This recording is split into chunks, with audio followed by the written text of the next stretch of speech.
ऐसे पिंजरे में कैद किया गया है जो बहुत ही छोटा है, जहाँ पर नमाज में दुश्वारी होती है, बंदा जो है वॉक नहीं कर सकता, इतनी स्पेस भी नहीं है।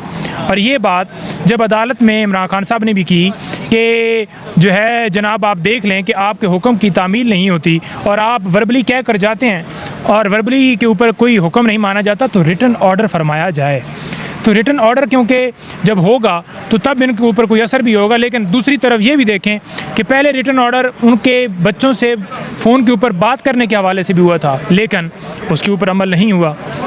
अब मामला ये था कि उन्होंने बड़ा वाज़ेह तौर पर उन्होंने कहा कि रिटन ऑर्डर किया जाए, और वो इसी तरह से अब देखिए ना कि निज़ाम इंसाफ जो है, अगर एक साबका वज़ीर आज़म या फ़ॉरेन मिनिस्टर जो साबका थे उनको जो है वो इंसाफ नहीं दिया जाता और फेयर ट्रायल नहीं दिया जा रहा है, इन कैमरा प्रोसीडिंग करके एक बंद कमरे में और कार्रवाई करके फ़ैसला देने की तरफ जो है वो केस बढ़ाया जा रहा है, तो उनकी रिजर्वेशन होंगी। और उन्होंने बड़ी वाज़ेह तौर पर शो की अदालत से कि ये कैसा जो है ट्रायल चलाया जा रहा है, जिसमें जो है वो आवाम के ऊपर पाबंदी है, वकला के ऊपर पाबंदी है, साफ़ियों के ऊपर पाबंदी है।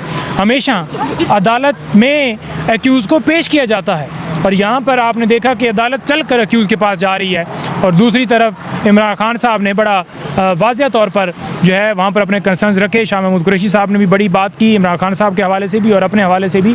और आप ये देख लें कि शाह महमूद कुरैशी साहब ही हैं तो उनको मैट्रेस तक फ़र्श पे लेटाते थे, तो उन्होंने जब जो है उनकी तकलीफ़ात में इजाफा हुआ, जो कि उनके कमर में पेन का इशू था, तो डॉक्टर ने जब चेक किया तो उन्होंने कहा कि ये तो इनको मैट्रेस आपको देना चाहिए, तब जाकर उनको मैट्रेस मिलता है। तो दूसरी तरफ आप देख लें कि नवाज़ शरीफ हो, जरदारी हो, या जितने लोग रहे हैं, क्या क्या उनको सहूलतें मिली, क्या क्या उनको प्रोटोकॉल मिले। हम ये नहीं कह रहे कि प्रोटोकॉल है, लेकिन जो बुनियादी जो फंडामेंटल राइट्स हैं, जो बुनियादी चीज़ें हैं, वो तो देनी चाहिए ना। इस तरह तो नहीं किया जाता। एक पिंजरे में खान साहब को जब अदालत लगी है तो एक उस तरफ से वो आए और एक जाली लगी हुई थी जिसकी दूसरी तरफ शाह महमूद साहब और खान साहब खड़े थे, और अंदर से उन्होंने बात की और उन्होंने उधर से अदालत से मुखातब होकर कहा कि अपने हुक्म की तामील करवाएं। ठीक है, और मैं अगर उनकी जगह के ऊपर होता मैं भी यही कहता, कोई और होता तो भी यही कहता। खान साहब ने आज तक क्लेम नहीं की, आज खान साहब ने जो अपने कंसर्न शो किए, क्योंकि उनके ऊपर अब एक बंदा चुप रहे, उसको आपने झूठे केस में भी रखा हुआ है, वो अंडर ट्रायल है, अभी जुर्म साबित ही नहीं हुआ, अभी सिर्फ इल्ज़ाम है, तो आप उसके साथ ऐसा ट्रीट करेंगे, बाकी सारी चीज़ें वो बर्दाश्त कर लेंगे। लेकिन आप उसको इस तरह सेल में रख कर टॉर्चर करेंगे कि वो नमाज भी ना पढ़ सके या हल्का फुल्का जो है चल फिर भी ना सके, तो इतना तो वो बोलेगा ना। अब इतना भी नहीं, क्या बोले वो। उन्होंने बड़ा वाज़ेह कंसर्न शो किया, और ओपन ट्रायल के हवाले से जो हमारा मुतालबा था वो स्टिल अभी जो है वो इस्लामाबाद हाई कोर्ट में पेंडिंग है, और इसी बुनियाद के ऊपर हमने कहा कि केस को एडजर्न किया जाए। पहले जो ओपन वाला मामला है और जो अदालत ट्रांसफ़र की गई है अडयाला जेल में, उसका नोटिफिकेशन कलअदम करार देने के हवाले से हमारी दरख्वास्त जो है स्टिल पेंडिंग है, तो वो डिसीजन आ जाए। जब डिसीजन आएगा, ठीक है जी, उसके बाद जो है मज़ीद आगे कार्रवाई की जाए। आज हमने देखा कि अदालत बड़े गुस्से में थी। अदालत जो है वो जो जज साहब हैं कभी खड़े हो जाते थे, कभी बैठते थे और कहते थे कॉपियाँ लें। भाई हमने ये कहा कि कॉपियाँ लेना आप मजबूर नहीं कर सकते।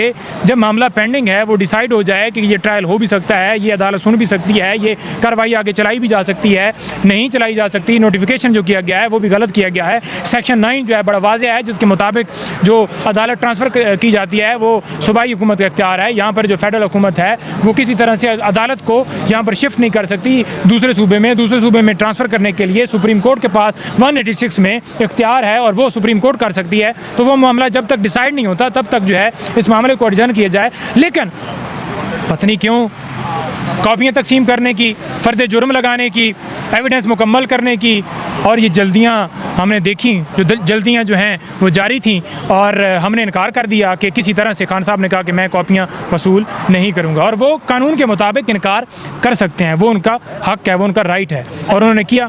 जी सर, बताइएगा कि खान साहब ने आज की प्रोसीडिंग के बाद तो इस जज के बारे में एक मुतनाज़ा बयान दिया, और जज जो है वो तो ज़ाहिर बात है आज की इस कार्रवाई के बाद मुतनाज़ा हो गया है। तो जब खान साहब ने इस निज़ाम के ऊपर भी भरोसा नहीं करना, यकीन नहीं करना, तो फिर आपके पास चाराजोई क्या बचती है? देखिए, बात ये है कि मरवत साहब ने जो बयान दिया था, उन्होंने यही सिर्फ गुजारिश की थी कि अदालत ने पूछा कि आप मुझ पर यकीन रखें, क्या आप मुझ पर यकीन नहीं है तो आप किसी और से सुनवा लें, क्या आपको मुझ पर नहीं है यकीन।